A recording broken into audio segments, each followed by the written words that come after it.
Welcome to the third advanced tutorial in our Photoshop series. We'll be talking about the hue and saturation layer, which works similar to our other layer and adjustment tutorials. Here I have my own image open from before. To set up a hue and saturation layer, just like before, we'll go to Layer, New Adjustment Layer.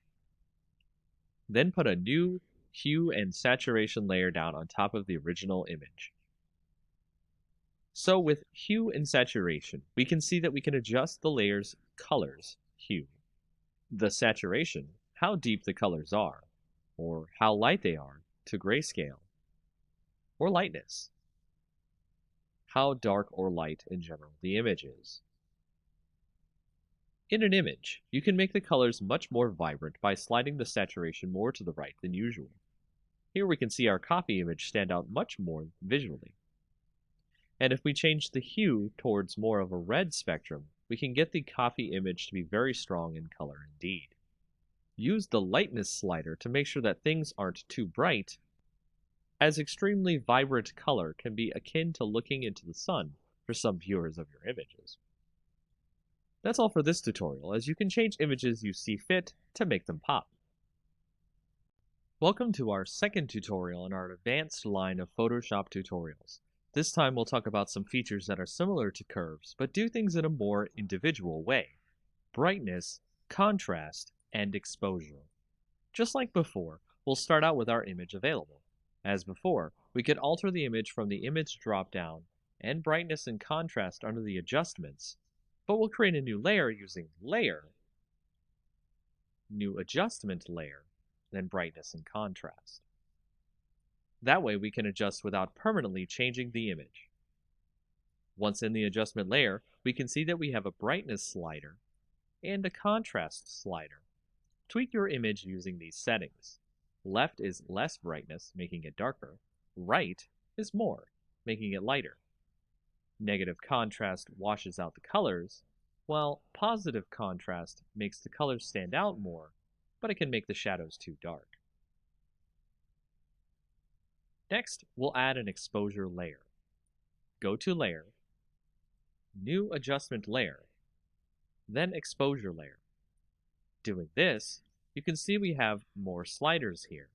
The exposure slider going from negative to positive can darken and lighten the image much like the previous layers.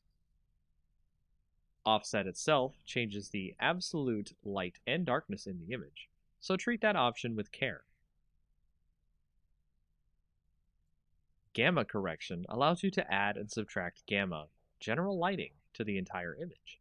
It starts out at 1, and going left adds more gamma, while going right subtracts gamma.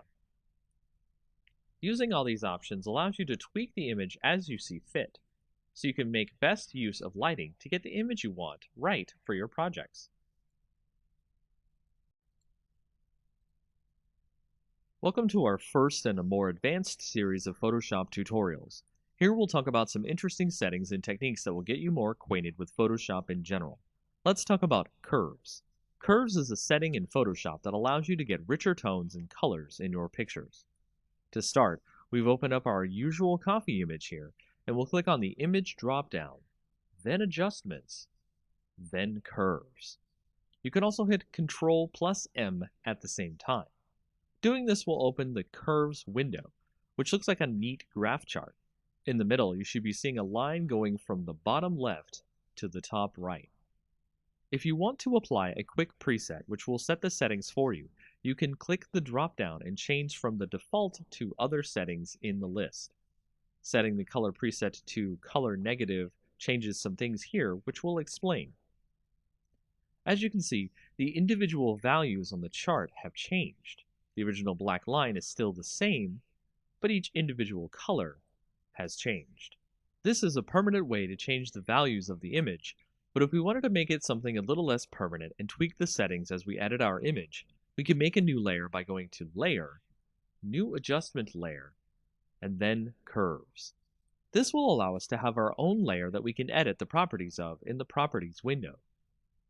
So over here in our Properties window, you can see that we can edit our curves just like the image edit we were doing before, but it is not permanent as we can hide or unhide the layer using the I button next to the layer.